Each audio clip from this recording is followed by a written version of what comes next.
All right, so Jack, welcome to the Happy Days podcast. Thank you for joining me, mate, and welcome to this episode. It's going to be a good one. It really is. I'm super excited to be here. First time ever being a guest on a podcast. It's crazy. Really? Yeah. Okay. Cool. It's going to be good, man. Because for the listeners, me and Jack got in touch over TikTok. Awesome guy. He's into his entrepreneurship. It's going to be an episode about Jack as an entrepreneur, an episode about Jack focusing on his personal development, and we're just going to have a decent little conversation. So, Jack, do you want to just take a minute just to introduce yourself to the audience? Let them know, who you are and what you're all about. Yeah, for sure. So, hello everyone. My name's Jack. I'm 20 years old. I'm from Bournemouth originally, living in London at the moment. As Callum said, I'm into entrepreneurship. About a year ago, when lockdown hit, I started educating myself in things that I hadn't had the time to before, but I'd always had a little interest in. So I was at uni at the time. I was very much involved in just the way my life is going. Obviously, lockdown happened, everything slowed down. I had a lot of time on my hands. So I started to kind of rethink what I was doing, and I started devoting time to things that I hadn't given time to before. So um, I educated myself about credit cards. I got a credit card. Mortgages. I didn't know much about that, so I found out about that. I got into investing and trading and that kind of stuff, like things that I'd seen people do and I knew I had an interest in, but I had never had the time to before. So yeah, I did that. That was good. And then over the summer, I kind of got more into this kind of thing. And then like I was getting into watching TikToks and stuff like that. And then obviously the algorithm kind of connects you with what you like. And I was going more into the money and finance and entrepreneur route. So I was getting all this content. And then towards the end of the summer, I got my first entrepreneur book, which is Think and Grow Rich, a classic book. I feel like a lot of people start with that. And it's an amazing book. Highly recommend it if you haven't read it. You're reading it at the moment, right? So I've read it before, but I'm sort of reading it properly this time, like putting it all into practice and that sort of thing, like with a physical copy, because before I had like an ebook. Okay. But no, it's good, man. Law of attraction is a powerful thing, and the power of your mindset and your thoughts and what you focus on, like literally my brain space and what I do with my thoughts now, I value so highly, Exactly. And yeah, so I read that and that started everything really. Like it kind of turned me from someone who's interested in kind of finance and business and stuff like that into someone who's like that wanted to make a career out of this, who wanted to change the trajectory of my life essentially. So it talks about you have to have a burning desire for something and then just being persistent with that. So at that point I was like, right, look, I've learned a lot about money, about businesses, like I've got management and people skills and stuff like that because they're the jobs that I've had in like retail and stuff. Like now I need to put this into a business. So I was kind of thinking like, right, what's my business model? I do music business at uni, which it was okay. It's not great, but that I was getting involved in the business side of music industry, doing management, and I liked the idea. I didn't like the idea of management really, even though I kind of enjoyed it. But I like the idea of helping other people grow, and obviously so that's promotion, marketing, things like that. And I was like, right, what if I can help businesses grow? And I was like, but I've not got a successful business. How does that work? And then I was like, wait, that's literally just marketing. So then I was like, right, okay, there's a business model. And then so I searched marketing. And then I found marketing content, like did a couple courses, got a mentor, and then I slowly like started up my social media marketing agency. And so that was born out of that. I didn't even know like now it's a term SMMA, like people throw about, like it's like a business model called SMMA, which is obviously social media marketing agency. I didn't even know that was a thing at that point. I just knew that I wanted to get into marketing. And then, but then, yeah, so I was reading Rich Dad Poor Dad and Think and Grow Rich, classic books, starting up my business, learning it. And that was kind of all towards the end of last year. And then I went into this year having feel like I was in a good place. I learned a lot, and I was ready to go full steam ahead with my business and also with my personal brand, which I wanted to help as many people as possible see and achieve their full potential. Because I essentially just share value on my journey. I'm very far from a guru or anything like that, and I wouldn't want to lecture or teach like that. But I like sharing my journey and the things that I learn, and I also like sharing my lifestyle and making content. So yeah, for the first few months of this year, just been focusing so hard on building up my agency, building up my business, and doing things and doing like TikTok and Instagram, getting into self-development as like a personal brand to try and help as many people as possible see and achieve their full potential. So that's where I'm at now. Yeah, that's sweet, dude, and you're smashing it. It's awesome, and means a lot. it's really nice to see how passionate you are about it. You're clearly very, very driven for your own growth and, you know, growing your business as well, and every element of your life, really. You know, where do you think that kind of comes from? Where's that drive stem from for you personally? So it's an interesting one. Like I saw a video once where someone was essentially saying that like entrepreneurship, you don't learn it, you're born with it. And like I agree with that to an extent. I feel like you can't teach anyone anything. I feel like if anyone put their mind to it and wanted to become an entrepreneur, I think they would. But I do think it's kind of true that like even though I didn't get into entrepreneurship until I was 19, like it was something that's kind of always been in me. Like, and I was thinking back to my childhood, right? And when I was in school, I remember everyone was trading these Bakugan things. Do you know what they are? Like the little Yeah, balls. the spinners, right? Yeah. Yeah. Everyone was trading those, and like I had a couple or whatever. Like I had a great upbringing. My parents bought me stuff, but I wasn't by far like bought a lot like other kids were. Do you know what I mean? Mm. So other kids had loads of them, and I was like, right, how can I get more? And then like so then what I did was I went to the art room at lunch, right? And I've got a box and I made something. It was stupid because I'm so bad at like art and craft, but I got a box, scrunched some paper up and put it in there. And then I went into the classroom after break for like my tutor. I think I'd have been like maybe 8 or 9 at this point. And then I said, this is something. And then I made it, and I said it was really good, and it was to do with Bakugan, and it was some really powerful thing. And then I was like to this guy, I was like, yeah, I'll trade this for this. And then I ended up trading this stupid thing that I just made in a book. I ended up trading that for like Bakugans and the shooter.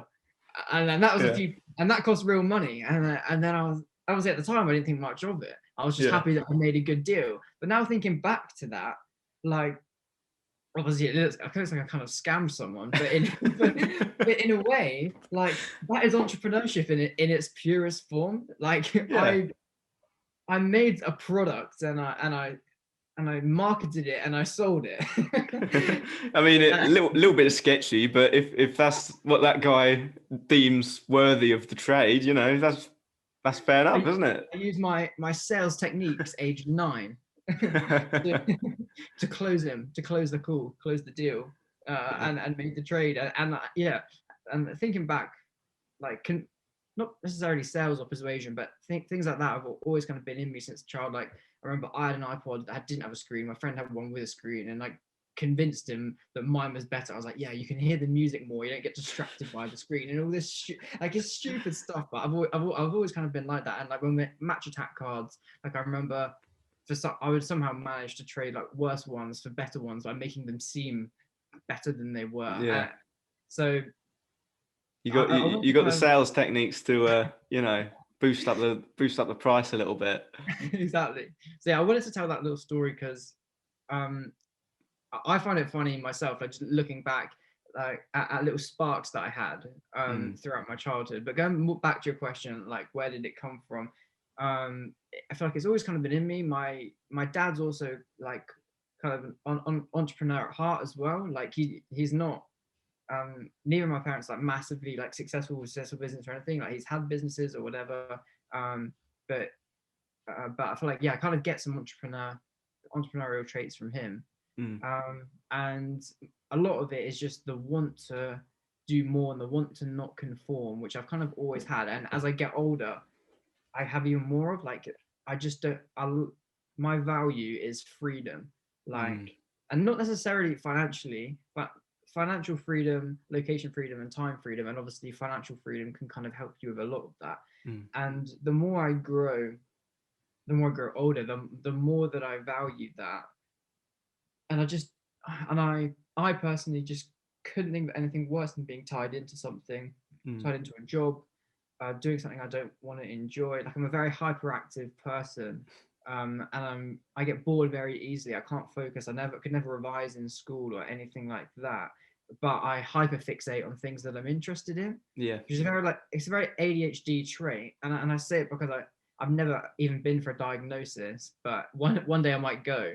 But if you look at like traits for ADHD, there's kind of the things like I kind of have a lot of those traits, which made it hard for me to accept and conform to what everyone else wanted. And I've always been a bit of a problem solver. Like everyone wanted, like if I wanted something, I'll make it happen. People are like, oh, you can't do that. It's like, yeah, I will. But like even little things, like I'll tell my mum I'm doing something. She's like, oh, but what about this? What about this? It's like, yeah, well, here's solution A, solution B. Like if I want to go on holiday, I'll make it. Like I'd always be the one that arranged it, and I'd make it happen with me and my friends. And like that, just that being able to do what you want when you want is really valuable to me. And I feel like confined and restricted if I don't have that. So like the older I get, the more experience you get in life and the more freedom you get, the more I use it and just try and create as much freedom as I can, because that's what I value in life, freedom to be where I want with the people that I love and not waste my time doing something I don't enjoy for somebody else that I don't like, if that makes sense. Yeah, 100%. No, I totally get it, man. And I relate to a lot of the stuff that you just said as well. 100%, 100%.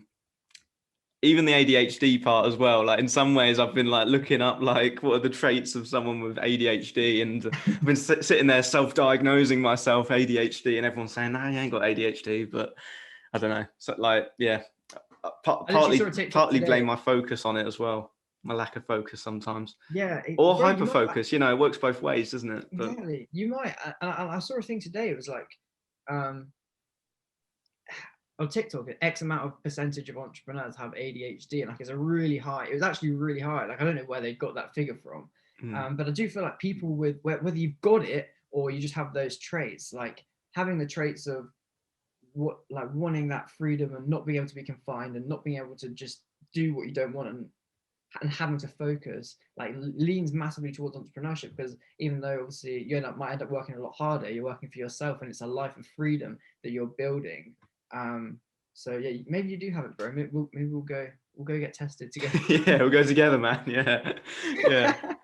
Freedom though, like that's very important to me myself. I've said this before on the podcast, but one of my absolute biggest, dreams, I guess you could say, is to be able to raise a son and be there at 3:00 in the afternoon when he finishes school, and be able to pick him up and have the freedom to be able to do that.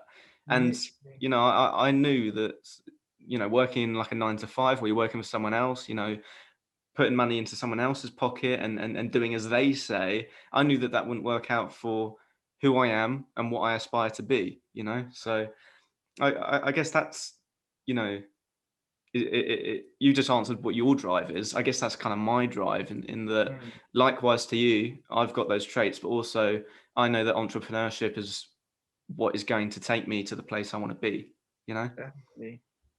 Definitely. I was literally saying that exact thing to my girlfriend Alessia the other day. Like that exact thing you just said. I was like, yeah, like, I have to work hard and stuff, but I don't want to be that dad. Like, and there's nothing wrong with this, but I don't want to be that dad who works 5-6 days a week. You only see him in the evenings and he's tired and stressed about his job because he's working so hard to provide for the family. And like I said, don't get me wrong, I have massive respect for people that do that, and there's nothing wrong with that sort of life, but like I don't want to be that. Like I wouldn't be happy in that, and that's not the dad I want to be to my kids as well. So yeah, massively relate to you on that. Yeah, and it's like I don't want to start and grow a business. That's not what I want. I want to start and grow a certain lifestyle, where I can incorporate my work into my life and it can be a part of me, because everyone always talks about like a work-life balance or something.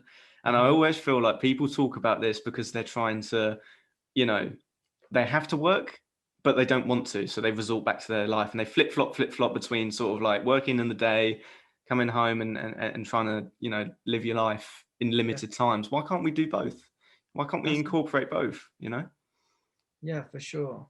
That's interesting. And I feel like that, especially like I said, when you're doing something you really enjoy, it should all be kind of one. And but then I guess for me, like the problems that does bring in terms of mixing it is that for me, there still has to be a form of balance in what I do, because and what I'm sure the same with you, same with everyone. Like, even when you're doing what you enjoy and you love that, like, whether you call it work-life balance or not, like, if I didn't have if I didn't separate them a little bit, I would potentially spend all day and all evening working on my business, which would then, or on my business, but my, whatever it is, my life, which is obviously my business, my TikTok, stuff like that. And then obviously that would have a negative effect on like my relationship. So even though it is all joint, like, I do get what you're saying. Yeah, it's Like balance is something that I find is still important. Yeah, you need boundaries. Don't get me wrong. I'm still going to have boundaries and all that sort of thing, but it's more, you know, I think people fall into the trap of living around their work, and I want to work around my life, you know, if that makes sense. I don't want to, because for me, my life and you know, that work is a part of life, okay, but I think there's so much more to life other than work. Of course there is. I don't want to spend my whole life sitting at a desk, you know. I want to, or at least I want to spend the majority of my life doing something that I love and that I care about and that I'm deeply passionate about. You know, that's kind of why I do this podcast, is because I like talking to people about this sort of stuff. I love connecting with people. That's my thing. I just love to have genuine connections with people that are similar to me, and people that care about topics which I care about, you know. So if I can do that and be able to base, you know, base my work and my life together in some sort of mesh, I think that's the best thing for me personally, you know. So No, exactly. That's great. You've definitely done it really well, and you're definitely building something so in line with your kind of core values and your aspirations, which is so great. Like, as what like Ethan and I were talking about on our podcast last night, like building something, acting now, and building the future that you want by living that way now. And you're definitely doing that really well. And you must have built up an incredible network already of people just by like having so many podcast guests and stuff. yeah, I mean, what episode are we at now?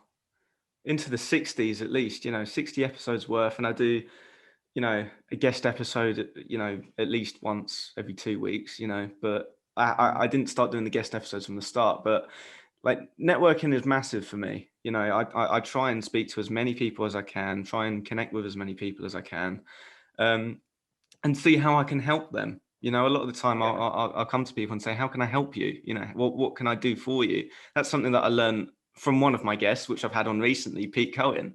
He said, you know, and it's in the it's in Think and Grow Rich, the book. Napoleon Hill says that the age of the go-getter is over. It's now the age of the go-giver.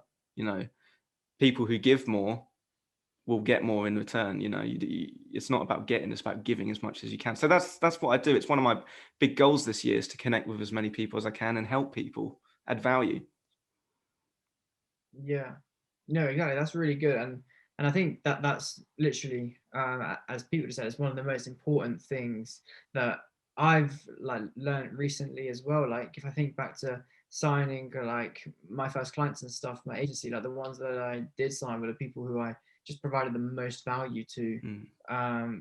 So then it was like, it's not even a sale, like you're helping them, so then they want to pay you for more help because you've already helped them without charging. Well, yeah, that's exactly what, you know, business is, and fair trade is. It's, you know, Exactly. you offer value in whatever type of work it is. For you, obviously, it's attention. That's what you sell. You sell attention. You get these brands and companies in front of eyeballs and market their business. You know, that's what you do. You sell attention. In return, they give you value, monetary value. They give you money. You know, so that's, everything's trading. You know, it's not. I think people get mixed up around what money is. Money is value, and the more value you give, the more value you get back in return, i.e., money, freedom, whatever it is you need. You know. Exactly. I've literally got a TikTok saying that exact thing. It's like, I say money's not real and luck isn't real. Money is just an exchange of value, and luck is just a result of consistent and persistent action most of the time. Yeah. You know, everyone's lucky if you run your odds correctly. You know, if you just keep running those odds over, it doesn't matter how bad they are, do them as many times as you can, you're going to get lucky one point, aren't you? So Exactly. yeah. So What are some of like your key goals? You're clearly very driven, as we've established, but you know, is there some key points you want to hit, key targets? You know, even vastly into the future. You know, talking about 5-10 years. Where do you want to be? Is there an end point at any point? I find that question quite frustrating, but I'm Yeah. interested to hear your perspective. Yeah, so there's no definitive endpoints, but I'd say there's like stages that obviously that I'd like to go through. So like this year, like my stage is financial freedom. I don't mean complete financial freedom. I mean financial independence more. Yeah. So obviously, like in a couple of months, I'm leaving my part-time job, and obviously the goal this year is to get obviously my business to a point where I don't need to get another part-time job, but then also to get it to a point where I'm completely self-sufficient and living a comfortable life from my creations, from my businesses. So that's like this year's main goal and driving force. And then um and then I don't have like necessarily time points on like my other goals, but other goals I want to get to is obviously I want to build like a well-respected and big like marketing and consulting agency. Obviously, like I'm doing now, just get that to a good point where like we're like respected in the industry and like like an industry leader type thing. Hmm.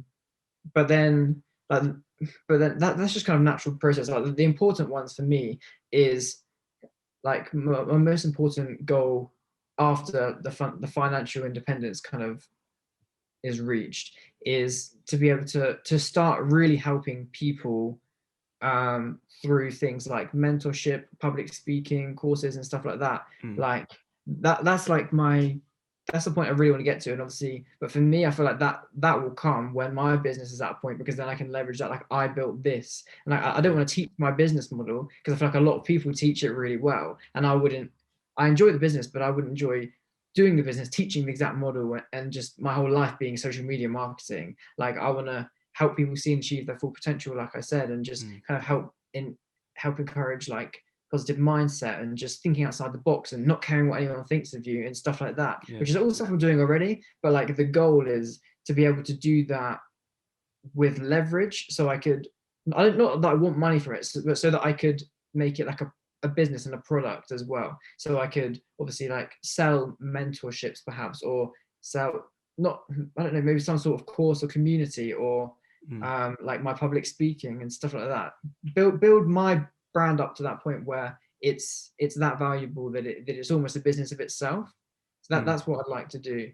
And then further down the line, like is just freedoms. Like I said, having the freedoms which are obviously I'm trying to achieve in the next couple of years, and then in the future I don't want a massive like luxurious lifestyle. Like I just want a nice house, nice car, like not supercars, but I like cars. So Yeah. like I've got a car that I want to get at some point in the next year, and then obviously I want to always have nice cars and a decent house to be able to bring up like a family in. Like that's what, and to be able to travel a lot. Yeah. Like so they're like the main things that mean the most to me and my goals, if you like. I don't really have necessarily like time points on them, um but yeah, to summarize, financial independence and freedom, and then to be able to help as many people as possible, as almost as a business as itself. Hmm. And yeah, just live a lifestyle of freedom, um and giving value, and hopefully one day raising a happy family. Yeah, that's sweet. It's funny how similar we are, you know, because all the coaching, the public speaking courses, mentorship, that's all stuff that I'm interested in myself. Obviously, it'll be a slightly different kind of coaching. You know, I'd be doing more. Um, well, I suppose it's quite similar in a lot of ways. You know, mindset and reaching potential and stuff like that. But obviously, personal development based and that kind of thing, and more where I'm coming from. But yeah, it's funny. It's funny. Why do you think you feel that desire to help people? You know, where's that come from? I know people. It makes you feel good to help people. Of course it does. But where's that stem from? You know what?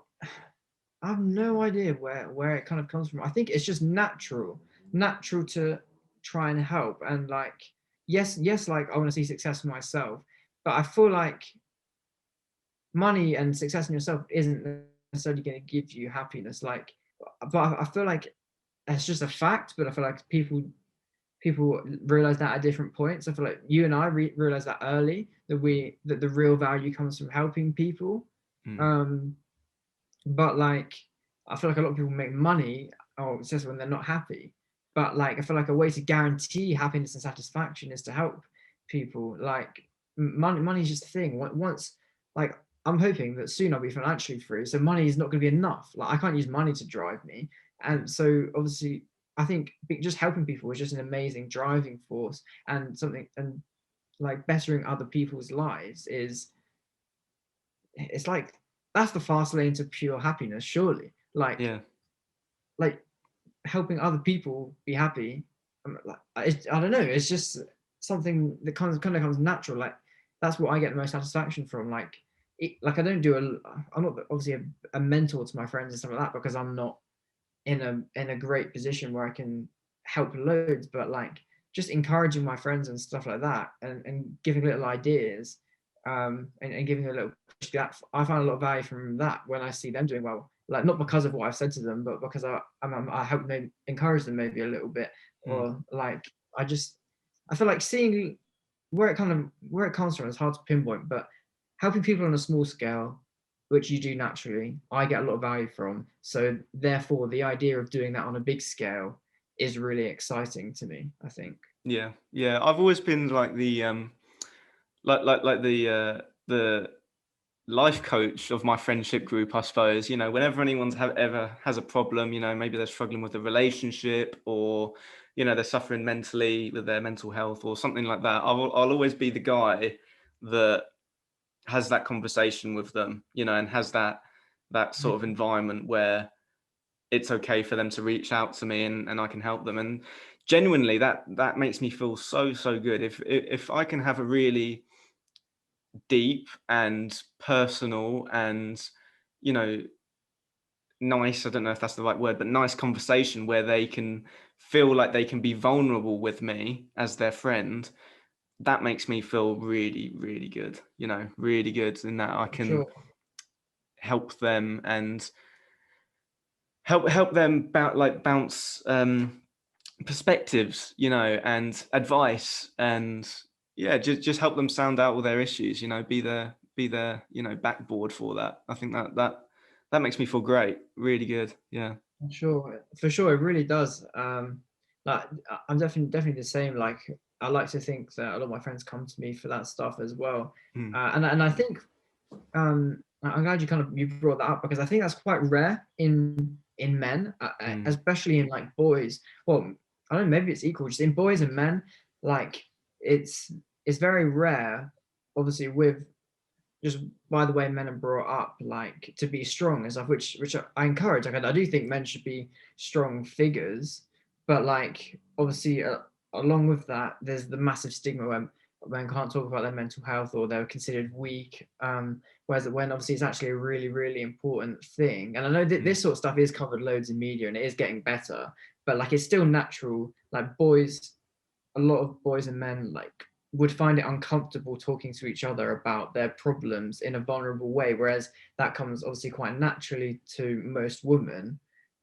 So like, people like you and I being able to be confident in being vulnerable and allowing others to be vulnerable, I think is important to have that person like in a group, or just try and be that friend, because uh, I feel like, yeah, it really is something that a lot of people miss. mm, And and I would hate to be someone who felt like I couldn't be vulnerable with anyone, and let it eat me up inside. Like, I feel like one of the main reasons I'm so happy is because I'm blessed that I feel like I can talk to people, and I don't have a problem talking to people about my problems, almost in a way that a girl typically would.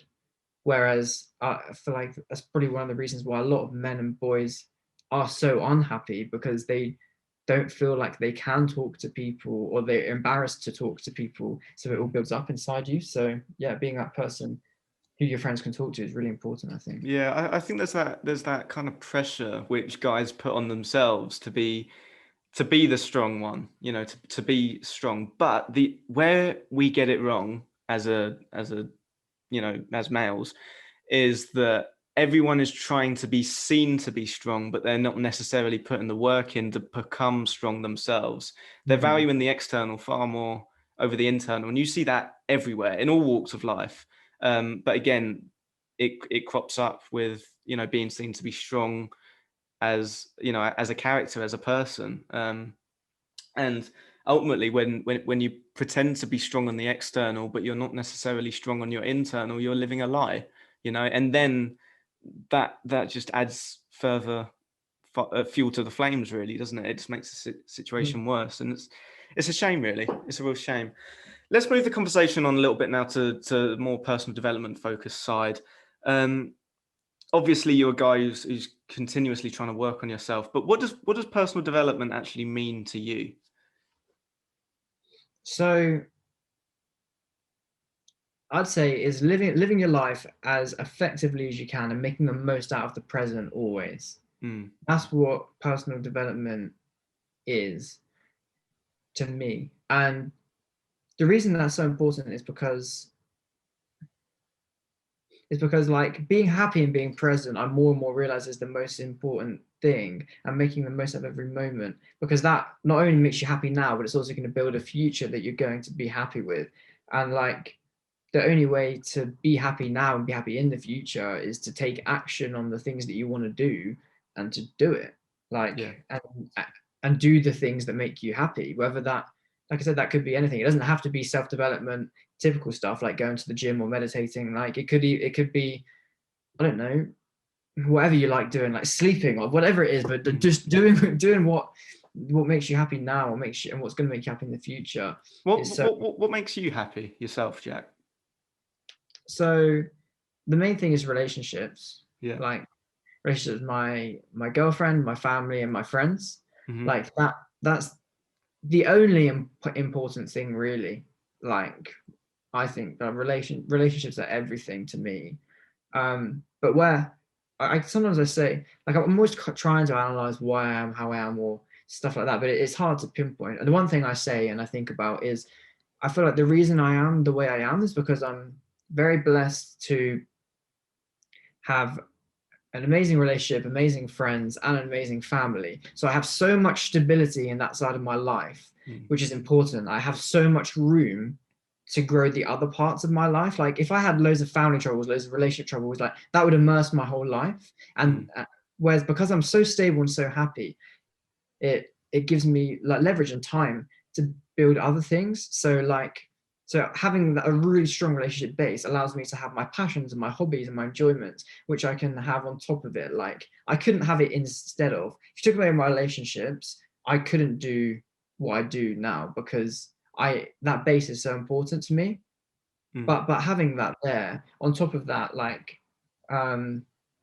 just helping people, being the best I can be, and having freedom and traveling and stuff, and having fun is the only things that really matter to me. But then there's like hacks and techniques and stuff that you can use that you can do to help with your happiness and help live a life of freedom and help with your relationships and stuff, which is the main things I value, like I said, like freedom, relationships, and stuff like that.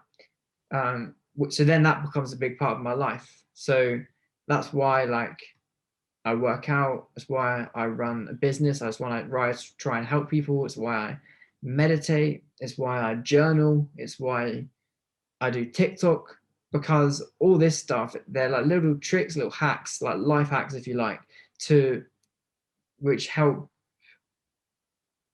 like mental soundness, help you be happy, and just help me live a life of fun, happiness, freedom, travel, like, and that's what matters. And relationships, like, they're the things that matter. And these tools, these self-development tricks, is what help that. Yeah. So these self-development tricks and tools and practices that you put into place to develop yourself and make yourself better, how have you seen that development in yourself? For example, your meditation, how has that changed you as a person, or your workout routines, etc., or through the practices? How's that changed you as a person? How have you seen yourself develop? So the main one is just being able to be more present, like that. All of those kind of help it the most. And by being present, I just mean accepting what is, not thinking about the future too much in a bad way, like living in the now. All of those kind of help that. And with meditation, just like I'm an overthinker, like I feel like a lot of us are. Like not always in a bad way, but my mind's always off. Like I'm really bad in conversation sometimes because I'll be looking at something else and my mind will be completely, not deliberately, but sometimes my mind just isn't there. That's the ADHD, mate. This is what I mean, but I can't say it because I don't have it officially. Yeah. But yeah, my mind just isn't there. So I'm an overthinker, no matter what it is. But obviously, that can easily lead towards negative thoughts, like when you're not in a positive kind of mindset, or when you're having a bad week or whatever. But like meditating. Oh, and also I do have a very busy life, and that's how I like it. So it's very easy to wake up. You've got to do this, and you're just going through the motions. Whereas, so like taking the time to meditate, like I almost don't like the word meditate just because of the connotations it has with like being like Buddha, like kind of type thing. But all it is really is just taking a moment to breathe and to be present and to internalize everything. And what that kind of gave, what that small like 10-minute practice gives to me is just time to, like, I think the way I have two kind of types of meditation. Like I don't know if I do it right or whatever, but I have like my meditation where I visualize the future, and I heavily visualize, like, because I feel like that helps. It helps get to where I want to be. So I visualize what my life is like and what I'm doing and stuff like that. But then the more present type of meditation, I put in like my earphones, listen to Headspace, like put on like underwater noises because I feel like water is really good for meditation. But yeah, and I imagine like a bubble like this, like here, even my eyes are closed, and then all my issues are like in the bubble, and I'm slowly like pushing them all away. So like whether it could be an issue or things that are on my mind. So like when you just live out your day, you don't realize everything that's on your mind. But because I'm taking that moment to think, to be present, think about nothing, but obviously let the things that are on my head just be there. Like I'm like, right, so that's in my head, and I deal with that. Right, boom, that's gone.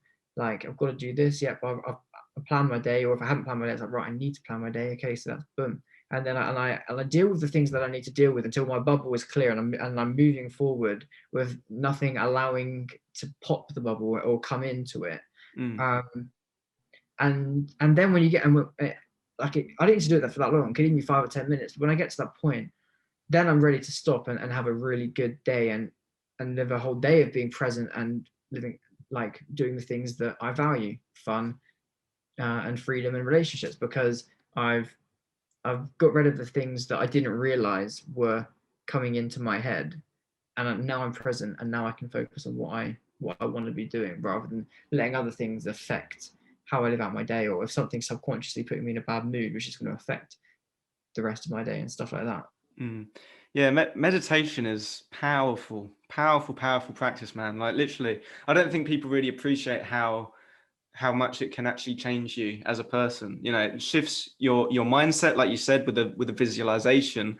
You know, that keeps you focused on what you want to achieve, and it sort of hardwires your brain to work towards those things which you want to bring into your life. You know, but then when you spoke about the more internal thoughts processing, I suppose, you know, it's almost like you're filing away your thoughts, and you know, here's an anxiety of mine.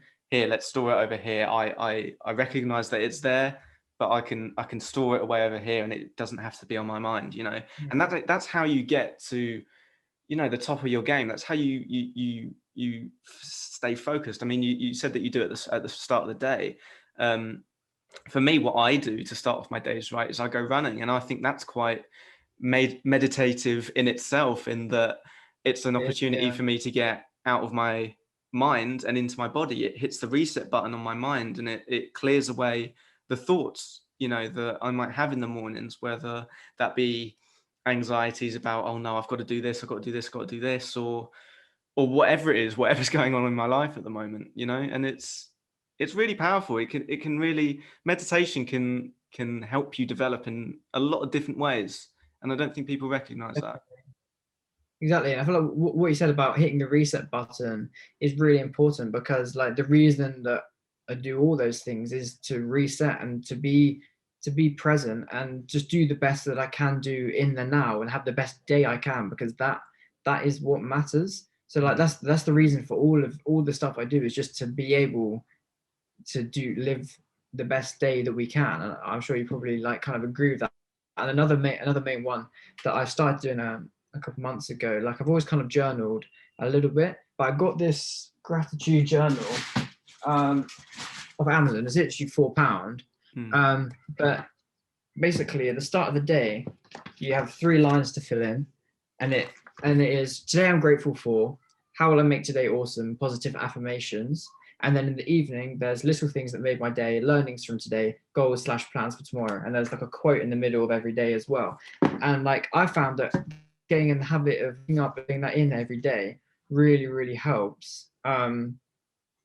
Because it's easy to like you said, wake up worrying or stressing or whatever. But when you're forcing yourself to, like this morning, like I said, I woke up and what am I grateful for? Like my family's health, my life opportunities so far, stuff like that. How will it make today awesome? And it forces you to breed positivity like as soon as you wake up, which I found kind of really helped me recently, because like if I'm in a bad mood, or if I could potentially be in a bad mood, I almost like definitely eradicated it. And if something went seriously wrong, this kind of helps me wake up and go to bed being happy and being grateful.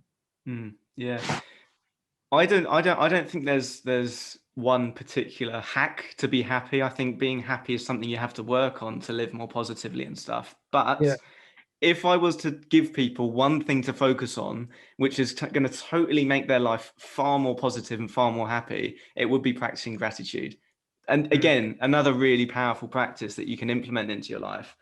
Because what gratitude does, what practicing gratitude actually does, is it teaches you how to be happier with less, you know, how to be happy with what you've got already. You know, everyone's always in the rat race of life, trying to chase more and more things. Oh, here's a brand new TV, that's going to make me happy. Here's a bigger car, that's going to make me happy. Here's a bigger house, that's going to make me happy. Here's more money.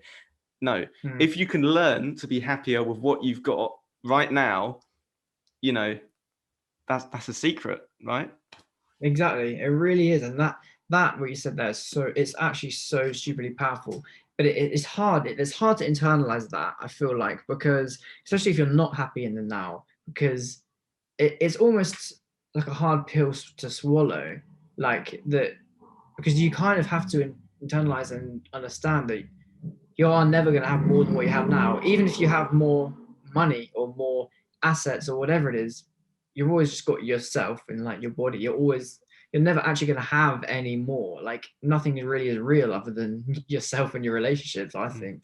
Like, so yeah, like being grateful for that and being happy with it, even though it might be hard to start with, is definitely the key to happiness. And that's something that I really tried to work on through like in the last couple of months, because like I spent the first couple of months having really big goals and just focusing on the future. Which is, obviously, it's good to have goals and to work towards the future, but I don't think I was happy in being present enough in the exact moment. Whereas now, I'm really working and I'm getting better at just being like, yeah, like because I'm happy now. I'm kind of like, I'll never be more happy than this, and I'm kind of and I'm coming to terms with that. Like I will never have a day more happy than today, because I'm like even if I might do, just telling myself that kind of helps, that because I am happy, it's not like I'm saying I'll always be unhappy. It's just, it's kind of encourages me to accept what I've got, be happy with it, and anything else is great, but like this is what life is, and it's always going to be like that. Yeah. I don't know if that makes sense. No, it totally does, man. Totally does. And I think what you're doing now is, you know, credit to you, because it's difficult to do. You know, it was difficult for me to master this myself, because when you're sat there and you're feeling bad and someone says to you, just be happy with what you've got now, it's difficult. Because that takes a hell of a lot of faith to be able to put all of your future happiness on practicing gratitude, right? This woo woo airy, you know, thing. You know, it's just a state of mind, really. It's not an actual physical thing you can look at. So it takes a hell of a lot of faith to be able to sit there when you're feeling bad and trust that you can be happy with exactly the same stuff that you have in that moment when you're feeling bad, if that makes sense. I don't know if I've you know, said that correctly, but you know, No, if you feel bad at a certain level, it takes a lot of faith to recognize that you can be happy while still at that same level. absolutely, absolutely, and it's a hard pill to swallow, but it's the most important one. It really is. And then, and I found as well, like, you also see more of your success when you're happy in the now, because like the now is all you ever have. So if you're happy and present in the now, then like you're gonna naturally attract more of that. And as if you've read the book The Power of Now. Yeah, Eckhart That Tolle. is, Yeah. yeah, that, like, I listened to that on audiobook, and that is one of the main lessons that I took from it. And I think everyone should read that or listen to it or whatever, because like I've read a lot of finance books, business books, but then in a way that's more important than any of those, because you can have all this finance knowledge, business knowledge, like self-development knowledge, but your mind is the beginning and the key to all of that.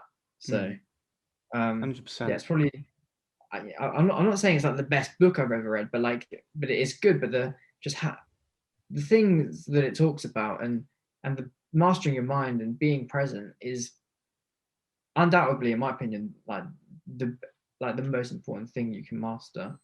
Definitely. Your whole world, your whole experience of life is put together in your brain.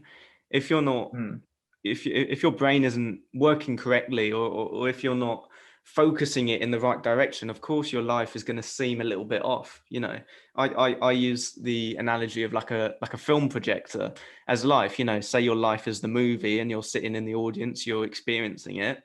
Your mindset is the lens of that projector. You know, if your mindset mm, isn't right, you know, if the lens is cracked or blurry, you know, the image of your life is going to come out blurry. It's going to come out bad. But if you switch the lens for one that's a bit clearer, that's working correctly, a more positive mindset, that can change your whole life, your whole experience of the movie of your life. You know? absolutely, Yeah. absolutely.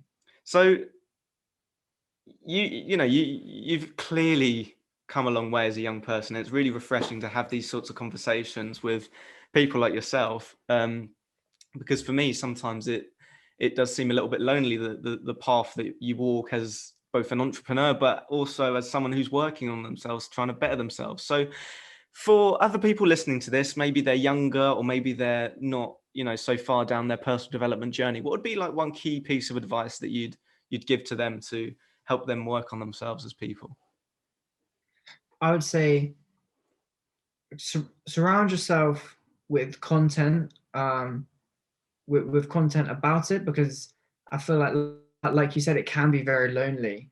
And like I say, I have amazing friends, amazing family, stuff like that. But before I discovered the algorithms and the niches of self-development in business and all that on the internet, I didn't have a network of people who were into the same things that I was getting into. And that's really important. And it's not easy just to go out and find that.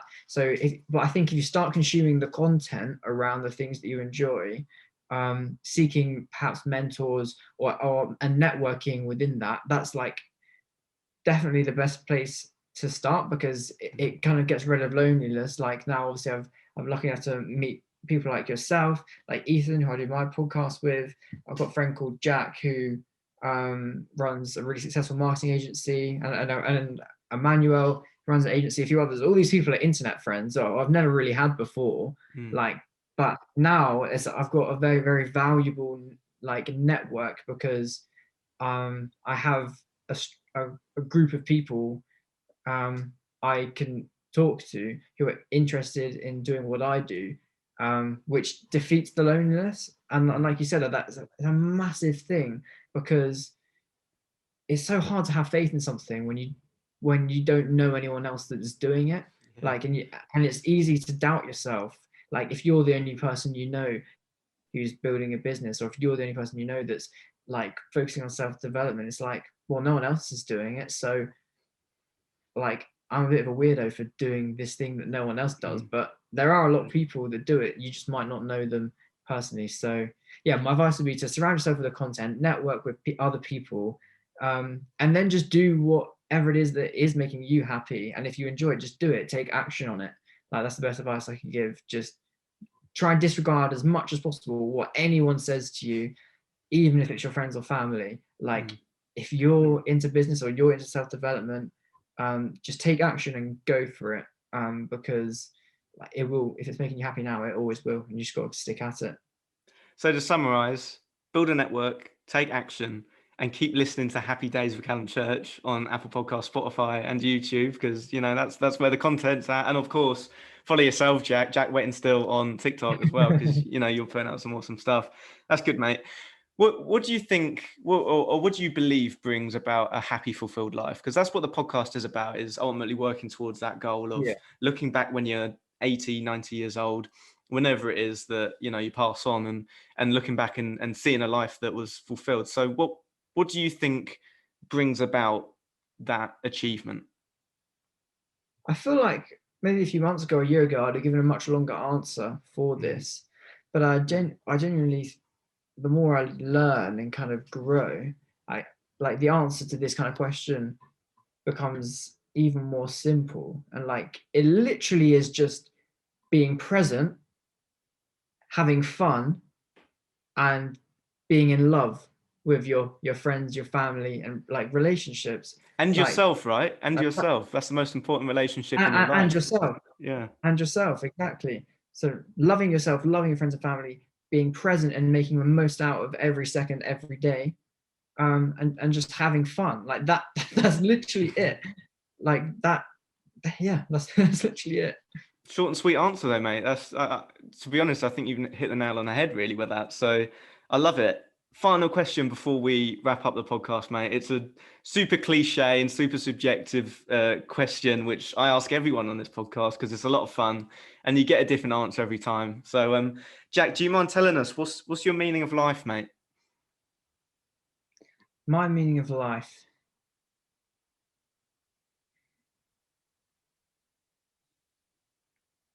My meaning of life is to help as many people as possible see and achieve their full potential while living a life of presence and a life of love for myself and for those close to me. Awesome, mate. I think that's an excellent way to wrap up the podcast. Love that from you. Finally, where can we find you online? Where can we find you on social media and such for all the listeners to follow? So you can find me at Jack Whettingsteel. You're going to have to just look at the description or the title to read that, because my surname is very long, but my username is literally Jack Whettingsteel on TikTok and Instagram. Send me a message on Instagram if you think we could be friends, because I love networking like me and Callum have. But yeah, content on mainly on TikTok, some on Instagram as well. Find me there. And then I've also got a podcast which me and my friend Ethan are doing every week called The Empowerment Program, but the link is in my Instagram bio. So yeah, Jack Whettingsteel, hit up Instagram and TikTok. Awesome, dude. Thank you so much for joining me for the episode. It's been awesome. Really good to chat to you again. And yeah, I appreciate it a lot, mate. So thank you. It's been amazing. Thank you so much. You're doing something really, really great, Callum. Keep it up. Love it. Thank you, mate. Cheers. So there you go. That's the end of the show. If you enjoyed, make sure to subscribe on your podcasting app of choice so you can download and listen as each episode is released. If this episode helped you in any way, tell your friends, tell your family, maybe even leave a cheeky review on Apple Podcasts. It really helps the show. But that's all for now. I hope you have a wonderful day, and I'll see you in the next episode, released shortly. Take care.